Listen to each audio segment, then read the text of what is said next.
بسم اللہ الرحمن الرحیم نحمدہ ونصلی علی رسولہ الکریم۔ جب بھی کوئی اہم واقعہ ہوتا ہے جو ہمارے لسنرز ہیں وہ بہت زیادہ مطالبہ کر رہے ہوتے ہیں، یوٹیوبرز مطالبہ کر رہے ہوتے ہیں کہ مفتی صاحب آپ اس بارے میں کچھ بتائیں، کچھ کمنٹس دیں، کیا رائے ہے آپ کی، کیا ایسے موقع پہ کیا کہنا چاہیے۔ تو اب کوئی بھی ایسا واقعہ ہو تو میری مجبوری بن چکی ہے کہ مجھے اس پہ اپنا بیان دینا پڑتا ہے، ورنہ ہوتا یہ ہے کہ میں اگر مستقل کوئی چیز ریکارڈ نہ کرواؤں تو یوٹیوبرز یہ کرتے ہیں کہ میرے پرانے بیانات اٹھا کے اس جدید واقعے پر منطبق کرنا شروع کر دیتے ہیں۔ یوٹیوبرز کو تو چاہیے ہوتے ہیں، ویورشپ چاہیے ہوتی ہے ان کو۔ اس کا نقصان بعض دفعہ یہ ہوتا ہے کہ وہ میرا پرانا بیان موجودہ واقعے سے متعلق نہیں ہوتا، لیکن اس کو اٹھا کے موجودہ واقعے پہ لوگ چسپاں کر دیتے ہیں، اس سے بعض دفعہ غلط پیغام لوگوں تک پہنچ رہا ہوتا ہے۔ ایک بات کسی خاص موقع پہ کہی ہے، وہ اس موقع پہ چلا دینا اس کو، پھر میں وضاحتی بیان دیتا پھرتا ہوں۔ تو اس لیے اب میری کوشش ہوتی ہے کوئی واقعہ ہو میں خود ہی اپنے اس کے بارے میں ایک بیان ریکارڈ کروا دوں تاکہ لوگ میرے پرانے بیانات کو توڑ موڑ کے پیش نہ کریں، اور یوٹیوبرز جو ہیں جو بھی میرا ایک لیٹسٹ بیان اس بارے میں آیا اسی کو چلا دیں۔ تو آج جو میں بیان کر رہا ہوں یا میں جو بات کر رہا ہوں وہ انڈیا میں کوئی بہت مشہور ایکٹر تھے جن کا 40 سال کی ایج میں ہارٹ اٹیک سے ان کی ڈیتھ ہوئی۔ انڈیا میں جو بعض لوگ ہیں جو شوبز کی دنیا سے جن کا تعلق رہا ہے، ان سے میں نے رابطہ کیا، ڈیٹیل معلوم کی، تو جو حالات سامنے آئے کہ بھئی ایک شخص ہے، نوجوان ہے، بالکل ینگ ہے، بہت زیادہ فٹنس کا خیال کرتا ہے، اس کی فلمیں بڑی ہٹ جا رہی ہیں، اور سینے میں پین ہوتا ہے اور پین کی کوئی وجہ سمجھ میں نہیں آتی۔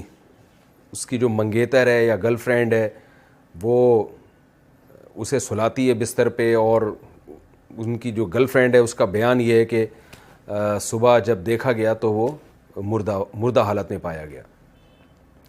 دیکھیں، میرا مقصد یہ نہیں ہے کہ کون دنیا سے چلا گیا اور کون پیدا ہوا، یہ تو ہمیشہ سے ہو رہا ہے، لوگ مر بھی رہے ہیں، پیدا بھی ہو رہے ہیں۔ ہمیں اس موقع پہ یہ دیکھنا ہے کہ اسلام کیا کہتا ہے۔ قرآن مجید میں اللہ تعالیٰ کا ارشاد ہے، سنوریہم آیاتنا فی الآفاق وفی انفسہم حتی یتبین لہم انہ الحق۔ ہم ان کو نشانیاں دکھاتے رہیں گے ہمیشہ، خود اس کائنات میں بھی اور خود ان کی ذات کے اندر بھی نشانیاں دکھائیں گے۔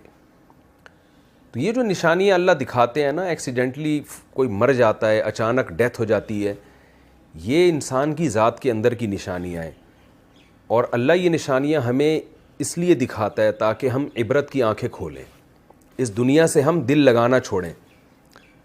آپ سوچئے کوئی مشہور اداکار ہو اور وہ بھی انڈیا کا ہو، اور جس کو لاکھوں کروڑوں لوگ سنتے ہوں، جس کی فلمیں دیکھتے ہوں، جس کے گانے سنتے ہوں، اس نے کیا کچھ سوچا ہوا ہوتا ہے۔ 40 سال تو انسان کی ایسی ایج نہیں ہے، 40 سال میں تو پھل کھانے کا وقت شروع ہوتا ہے۔ آپ ساری زندگی محنت کرتے ہیں۔ ایک سنگر جب وہ گانے سیکھتا ہے تو 40 سال میں اس کی ایک پیک کی عمر ہوتی ہے۔ ایک ایکٹر اگر کامیاب فلمیں بنا رہا ہے تو 40 سال اس کی ایک پیک کی عمر ہے۔ اب اس نے ترقی کرنا اصل میں شروع کی ہے، پھل کھانا شروع کیا ہے، اور ایسے موقع پہ موت کا فرشتہ آئے اور آپ کو قبر میں اتار کے چلا جائے تو انسان کے سارے خواب چکنا چور ہو جاتے ہیں۔ تو یا تو اللہ بہت ظالم ہے کہ انسان کی جب ترقی کا وقت شروع ہوا، پھل کھانے کا وقت شروع ہوا، اس اللہ نے ساری محنتوں پہ پانی پھیر دیا، ساری محنتوں کو ضائع کر دیا۔ یا تو معاذ اللہ ظالم ہے، یا ہمیں اللہ کو سمجھنے میں غلطی ہو رہی ہے۔ ہم اس دنیا کو اصل سمجھ بیٹھے ہیں۔ ایک صاحب نے مجھے کہا کہ میں نے اپنے بیٹے کو پڑھایا لکھایا، اکلوتا بیٹا تھا، ملٹی نیشنل کمپنی میں اس کی جاب لگی، بڑی اچھی جاب کا جو پہلا دن تھا اسی دن اس کی ڈیتھ ہوئی ہے کرنٹ لگنے سے۔ تو مجھے کہنے لگے میری تو ساری محنت برباد ہو گئی، ضائع ہو گئی۔ میں نے ان سے کہا، آپ نے اگر اپنے بچے کو آخرت کے لیے پڑھایا تھا کہ میں اپنے بچے کو اس لیے پڑھا رہا ہوں کہ اللہ راضی ہو جائے، اللہ نے حکم دیا والدین کو کہ اپنی اولاد کی اچھی تربیت کرو، ان کو اچھی تعلیم دو تاکہ وہ ایک معاشرے میں ایک اچھی کامیاب لائف گزار سکیں۔ اگر آپ نے اللہ کا حکم سمجھ کے اپنے بچے پر یہ سب کچھ خرچ کیا تھا تو بچہ اگر مر بھی گیا، اللہ کے ہاں آپ کا اجر ضائع نہیں ہوا ہے، اللہ آپ کو قیامت کے دن اس کا اجر دے گا۔ رسول اللہ صلی اللہ علیہ وسلم نے فرمایا، تم اپنی زوجہ کو جو کھلاتے ہو ایک لقمے پہ تمہیں اجر ملتا ہے، تو آپ اپنی اولاد کو, اپنے بیوی بچوں کو, اپنے ریلیٹیوز کو جو بھی خدمت کر رہے ہیں آپ ان کی, اگر آپ اللہ کے لیے کر رہے ہیں تو اس پہ آپ کو اجر ملے گا. قرآن مجید میں اللہ تعالیٰ کا ارشاد ہے, انما نطعمکم لوجہ اللہ لا نرید منکم جزاء ولا شکورا, کہ ہمارے نیک لوگ جب غریبوں کو کھلاتے ہیں تو ان سے کہتے ہیں ہم تمہیں خوش کرنے کے لیے نہیں کھلا رہے, ہم تمہیں اس خدا کو خوش کرنے کے لیے کھلا رہے ہیں جس خدا نے ہمیں پیدا کیا, اور اس لیے نہیں کھلا رہے کہ تم ہمیں شکریہ ادا کرو. لا نرید منکم جزاء ولا شکورا, ہم تم سے اس کا بدلہ نہیں مانگتے, شکریہ تھینک یو بھی نہیں کہنا ہے تم نے, ہم تمہیں اس لیے کھلا رہے ہیں کہ کل ایک دن آئے گا قیامت کا جس دن ہمیں عدالت کے کٹہرے میں کھڑا ہونا ہے, اپنے اعمال کا اللہ کے سامنے حساب دینا ہے. اس دن ہم اپنا یہ عمل اللہ کے سامنے پیش کر سکتے ہیں کہ اللہ ہم نے بھوکوں کو کھلایا تھا. تو بڑی سے بڑی نیکی اگر اللہ کے لیے کی جائے تو موت کے بعد وہ محفوظ ہو جاتی ہے, موت کی وجہ سے وہ اجر آپ کا ضائع نہیں ہوتا. اور بڑے سے بڑا نیک کام اگر اللہ کے لیے نہیں کیا, آپ نے دنیا کے لیے کیا ہے, تو موت ان تمام کاموں پہ پانی پھیر دیتی ہے اور بتاتی ہے کہ جس کے لیے آپ نے کیا تھا وہ آپ کو قبر میں پھینک کے یا لکڑیوں میں جلا کے چلے جائیں گے, اور آگے کی منزل میں وہ آپ کے کام آنے والے نہیں ہیں. شوبز کی دنیا سے جو لوگ تعلق رکھتے ہیں, ظاہر ہے وہ یہ سب کچھ اللہ کے لیے نہیں کر رہے ہوتے, کیونکہ دنیا کے کسی مذہب میں, نہ ہندو مذہب میں, نہ اسلام میں, نہ عیسائیت میں, نہ یہودیت میں, کسی مذہب میں بھی شوبز کی دنیا میں آج کل جو کچھ ہو رہا ہے اس کا کوئی حصہ نہیں ہے. آپ نے کبھی کسی ہندو سے نہیں سنا ہوگا, ہندو پنڈت سے, کہ وہ یہ کہہ رہا ہو کہ ناچ گانوں سے اور اس طرح فلمیں بنا کے, ڈرامے بنا کے معاشرے میں بے حیائی کو پروموٹ کرنے سے بھگوان خوش ہوتا ہے. کبھی کسی ہندو سے بھی نہیں سنا ہوگا, کبھی کسی عیسائی سے نہیں سنا ہوگا کہ اللہ خوش ہوتا ہے, خدا خوش ہوتا ہے ایسے کاموں سے. کبھی کسی مسلمان سے نہیں سنا ہوگا, مسلمان اسکالر سے نہیں سنا ہوگا, عالم سے نہیں سنا ہوگا کہ ناچ گانوں میں اور اس طرح جس طرح آج کل فلموں میں لڑکیاں اپنے آپ کو ایکسپوز کر رہی ہیں, اور جس طرح جو کچھ بے ہودگی معاشرے میں ان فلموں کے ذریعے پھیلائی گئی ہے, ایک خاندانی نظام ہمارا پورا تباہ ہو کے رہ گیا. یہ سب کچھ سے اللہ راضی ہوتا ہے. کبھی کسی مسلم اسکالر سے آپ نے نہیں سنا ہوگا. ساری دنیا کے تمام مذاہب ایک بات پر متفق ہیں کہ خدا بے حیائی کو پسند نہیں کرتا. تو شوبز کی دنیا میں جو لوگ بھی تعلق رکھتے ہیں انہیں یہ تو ذہن میں رکھ لینا چاہیے کہ آپ کے اس عمل کا آخرت میں اللہ کے ہاں کوئی حصہ نہیں ہے. دنیا آپ کے اس عمل سے خوش ہوتی ہے اور دنیا میں آپ کو اس کا بدلہ مل جاتا ہے, عزت کی صورت میں اور شہرت کی صورت میں. لیکن آنکھ بند ہوتے ہی آپ کی عزت ورلڈ ٹریڈ سینٹر کی طرح زمین بوس ہو جاتی ہے, اور آپ کی ساری عزت ایک سیکنڈ میں, عزت بھی, دولت بھی, شہرت بھی ایک سیکنڈ میں ختم ہو جاتی ہے. تو کیوں نہ ایسے راستے کو اختیار کیا جائے جو موت کے بعد بھی چلتا رہے. رسول اللہ صلی اللہ علیہ وسلم نے فرمایا کہ جس نے درخت لگایا, دیکھیں میں 2 حدیثیں پیش کرتا ہوں آپ کے سامنے. ایک طرف حدیث میں آتا ہے ایک صحابی درخت لگا رہے تھے, آپ نے فرمایا یہ تو کئی سال کے بعد پھل دے گا, تمہیں کیا معلوم کہ تم اس وقت تک زندہ بھی رہو گے کہ نہیں رہو گے. یعنی اتنی دور کی سوچ رہے ہو اور پل کی خبر نہیں ہے. کہتے ہیں نا سامان 100 برس کا, پل کی خبر نہیں ہے. کل کا تمہیں پتہ نہیں ہے زندہ رہو گے, اور تم اتنے سال بعد کی سوچ رہے ہو, پتہ نہیں اس وقت تک تم زندہ رہو یا نہیں رہو. اس حدیث سے کیا پتہ چلتا ہے کہ آپ صلی اللہ علیہ وسلم جو اللہ کے میسنجر ہیں وہ درخت لگانے سے گویا روک رہے ہیں, اگر صرف یہی حدیث ہو ہمارے سامنے. لیکن دوسری حدیث میں آتا ہے, صحیح مسلم, بخاری صحیح مسلم کی حدیث ہے, آپ صلی اللہ علیہ وسلم نے فرمایا جس نے درخت لگایا اور مر گیا, کوئی نقصان کی بات نہیں ہے, خود پھل بے شک نہ بھی کھائے. نبی نے فرمایا کہ اگر جب تک اس درخت سے پرندے اور جانور بھی فائدہ اٹھائیں گے, انسان تو دور کی بات, جب تک اس سے پرندے اور جانور فائدہ اٹھائیں گے, آپ صلی اللہ علیہ وسلم نے فرمایا درخت لگانے والے کو اس کا ثواب ملتا رہے گا. اب آپ دیکھیں ایک حدیث میں درخت سے روکا جا رہا ہے, ایک میں درخت لگانے کی ترغیب دی جا رہی ہے. فرق کیا ہے؟ نیتوں کا فرق ہے. پہلے جب آپ درخت لگا رہے تھے آپ کا مقصد انسانیت کی خدمت نہیں, صرف اپنی خواہشات کو پورا کرنا. اور جب آپ دوبارہ درخت لگا رہے ہیں تو دوسری جو حدیث میں مثال دی ہے اس میں آپ کا مقصد اپنی خواہشات بھی لیکن انسانیت کی خدمت بھی.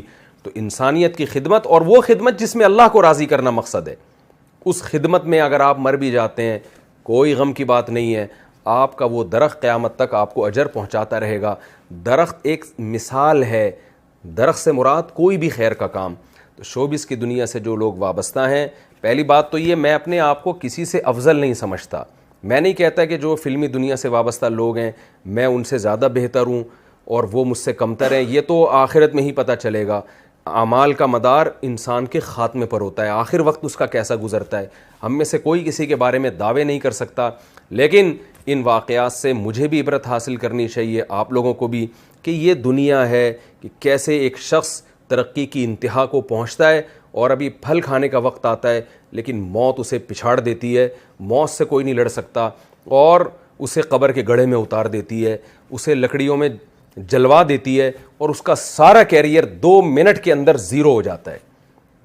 تو ایسے راستے کو ہمیں اختیار کرنا چاہیے کہ جس میں موت کے بعد بھی ہمارا سلسلہ چلتا رہے، وہ راستہ ہے جس سے خدا خوش ہوتا ہے۔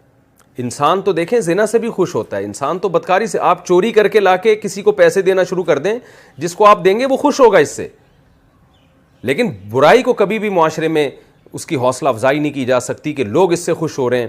آپ شراب کی دکانیں بند کر دیں، بہت سے لوگ ناراض ہوں گے آپ سے، لیکن خدا خوش ہوگا۔ تو ہمیں سب سے پہلے یہ دیکھنا ہے کہ خدا کن کاموں سے خوش ہوتا ہے۔ خدا کے کسی سے مفاد نہیں ہے، لہذا خدا انہی کاموں سے خوش ہوتا ہے جس میں انسانیت کا مفاد ہو۔ لوگ کہتے ہیں نا کہ اسمبلیوں میں بیٹھے ہوئے لوگ شراب کو اللیگل کیوں قرار نہیں دیتے؟ بھائی وہ کیسے اللیگل قرار دیں گے جو خود شراب پی رہے ہوں؟ انسان جب قانون بناتا ہے اپنے مفاد کو دیکھ کے بناتا ہے کہ مجھ پر زد نہ پڑے۔ خدا جب قانون سازی کرتا ہے وہ تمام انسانوں کو ایک نظر سے دیکھتا ہے۔ جس خدا نے یعنی قانون سازی کی ہے اس خدا نے شراب کو بھی حرام قرار دیا۔ اس خدا نے کہا ان اللہ لا یامر بالفحشاء، وہ بے حیائی کو پسند نہیں کرتا، کیونکہ بے حیائی میں ہمارا خاندانی نظام تباہ و برباد ہوتا ہے۔ عورت کو لوگ بیوی بنا کے عزت کے ساتھ گھر لانے کے لیے تیار نہیں ہوتے، گرل فرینڈ بناتے ہیں، اس سے اپنی خواہش پوری کرتے ہیں، اور جب وہ استعمال کے قابل نہ رہے تو ٹیشو پیپر کی طرح اس کو نظر انداز کر دیا جاتا ہے، پھینک دیا جاتا ہے۔ تو اس میں عورت کا استحصال ہے، اور جب بے حیائی معاشرے میں نہیں ہوتی تو مرد عورت کو عزت کے ساتھ بیوی بنا کے لے کر آتا ہے، اس کے حقوق ادا کرتا ہے۔ شوبز کی دنیا سے جو وابستہ لوگ ہیں اور جس طرح سے ہمارے معاشرے میں ڈراموں اور فلموں کو فروغ دیا جا رہا ہے، اس سے معاشرے میں بے حیائی پھیل رہی ہے، اس سے معاشرے میں خیر نہیں پھیل رہی، اس سے فیملی سسٹم، خاندانی نظام تباہ و برباد ہو رہا ہے۔ تو اس لیے خاص طور پر شوبز کی دنیا سے وابستہ لوگ، ان کو عبرت حاصل کرنی چاہیے ان واقعات سے کہ اب آپ بتائیے، ایک آدمی نے اپنی فٹنس کا بے انتہا خیال کیا۔ میں نے جو انڈیا میں بعض جن سے میری سلام دعا ہے، شوبز کی دنیا سے وابستہ رہے ہیں وہ لوگ، ان سے میں نے پوچھا، انہوں نے بتایا کہ یہ روزانہ ایکسرسائز کیا کرتے تھے، بہت زیادہ، یعنی ایک مثالی ان کی جو فٹنس تھی ایک مثالی تھی، کہیں سے بھی کوئی دور دور سے بھی یہ نہیں کہہ سکتا تھا کہ یہ شخص کوئی ہارٹ پیشنٹ ہو سکتا ہے، لیکن دیکھیں کیسے موت نے آ کے پنجے گاڑے ہیں اور سنبھلنے کا موقع نہیں دیا، اور کیسے موت نے جو ہے پچھاڑا ہے۔ کوئی بھی نہیں لڑ سکتا موت سے۔ یہ باتیں ہوتی ہیں کہ میں زندگی سے، میں موت سے لڑ رہا ہوں اور میں یوں کر لوں گا، میں یوں کر لوں گا۔ ہم سب اللہ کے ہاتھ میں غلام ہیں، ہماری باڈی پہ ہماری مرضی نہیں چلتی، اس خدا کی مرضی چلے گی جس نے ہمیں بنایا اور پیدا کرتے ہی ماں کی چھاتیوں میں دودھ پیدا کر کے بتا دیا کہ جو پیدا کرنے والا ہے وہ غافل نہیں ہے۔ یہ سارے کام آٹومیٹک نہیں ہو رہے، ایک کوئی اتفاق سے نہیں ہو رہے ہیں۔ ادھر بچہ پیدا ہوتا ہے، ادھر ماں کی چھاتیوں میں دودھ آتا ہے، یہ اس کی علامت ہے۔ دیکھیں پہلے ماں روٹی کھا رہی ہے، کچھ نہیں بن رہا، خون بن رہا ہے، جیسے ہی بچہ پیدا ہوا روٹی کھانے سے دودھ بننا شروع ہو گیا، تو یہ اس کی علامت ہے کوئی ہے پیدا کرنے والا، وہ غافل نہیں ہے تم سے۔ تو ہمیں اس کی طرف توجہ کرنے کی ضرورت ہے، چاہے شوبز کی دنیا سے وابستہ لوگ ہوں یا اس کے علاوہ بھی۔ مجھے اس موقع پر عبرت حاصل کرنی چاہیے کہ میں خدا کو راضی کرنے کے لیے کیا کر رہا ہوں، آپ کو عبرت حاصل کرنی چاہیے۔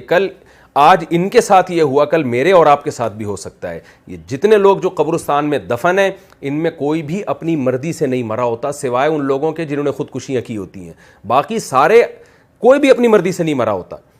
ایسے حادثات ہو جاتے ہیں، ایسی بیماریاں آتی ہیں جو ہم نہیں چاہتے آئیں، لیکن آتی ہیں وہ بیماریاں، اور ہمیں فطرت یہ بتا رہی ہوتی ہے کہ تم پر تمہاری مرضی نہیں چلتی، بنانے والے کی مرضی چلتی ہے۔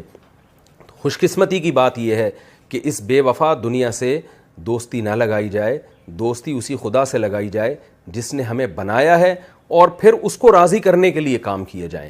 اللہ تعالیٰ سے دعا ہے کہ اللہ یہ اور اس جیسے واقعات جو ماضی میں ہوتے رہے ہیں اور آئندہ بھی ہوتے رہیں گے، ان واقعات سے ہمیں عبرت حاصل کرنے کی توفیق عطا فرمائے، ورنہ آج ایک آدمی دنیا سے گیا ہے، کل ہم بھی جا سکتے ہیں، اور قرآن کہتا ہے کہ وَلَن يُؤَخِّرَ اللَّهُ نَفْسًا إِذَا جَاءَ أَجَلُهَا۔ تم نیک اعمال کی طرف آ جاؤ، جب موت کا وقت آئے گا تو ایڑیاں رگڑو گے اور تم یہ چاہو گے کہ زمین کے برابر دولت میں خدا کو دے کے اپنی جان چھڑا لوں اس موت سے۔ اللہ فرماتے ہیں اللہ اس کو قبول نہیں کرے گا۔ موت سے پہلے پہلے اللہ کا دروازہ کھلا ہوا ہے، موت کے بعد ہمیں مہلت نہیں ملے گی۔ اللہ تعالی ہمیں سمجھنے کی، عمل کی توفیق عطا